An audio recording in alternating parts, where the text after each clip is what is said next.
Bat হাতে দারুণ ফর্মে আছেন বাংলাদেশ জাতীয় দলের ওপেনার তানজিদ হাসান তামিম। সর্বশেষ ওয়েস্ট ইন্ডিজ সিরিজে ৩ ম্যাচে ৫৫ করে করেছেন ১৬৫ রান, হয়েছেন সিরিজের সর্বোচ্চ রান সংগ্রাহকও। বিপিএল এর আসন্ন মৌসুমে নিশ্চিতভাবেই অনেক দলের চোখ থাকবে তানজিদের ওপর। এরই মধ্যে অবশ্য সামাজিক যোগাযোগ মাধ্যমে গুজব ছড়িয়েছে রাজশাহীর সাথে চুক্তি সম্পন্ন হয়েছে তানজিদের। অনেকে তো আবার আরো এক ধাপ এগিয়ে পাকিস্তান ওপেনার সাহিবজাদা ফারহানের সাথেও ওপেনিং করবেন তানজিদ তামিম, এমন খবরও প্রকাশ করেছেন তারা।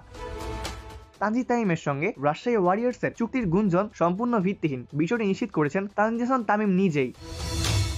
জাতীয় দলের ওপেনার হওয়ায় তানজিদের প্রতি বাড়তি ঝোঁক থাকবে প্রত্যেক দলেরই, তবে তানজিদ নিজেই জানিয়েছেন রাজশাহীর সাথে চুক্তির খবরটি সম্পূর্ণই গুজব। এরই মাঝে বিপিএল এর 5 দলের নাম চূড়ান্ত করেছে বিপিএল গভর্নিং কাউন্সিল। বিপিএল এর 5টি দলের খেলার কথা আগে থেকেই জানানো হয়েছিল। সেই 5টি দল হচ্ছে ঢাকা, চট্টগ্রাম, সিলেট, রংপুর এবং রাজশাহী। এবার জানানো হয়েছে 5টি দলের নামও। বিপিএল এর 5 দলের নাম ঠিক করেছে Bangladesh Cricket Board BCB, Dhaka Capitals, Chattogram Royals, Rajshahi Warriors, Rangpur Riders এবং সিলেট টাইটান্স।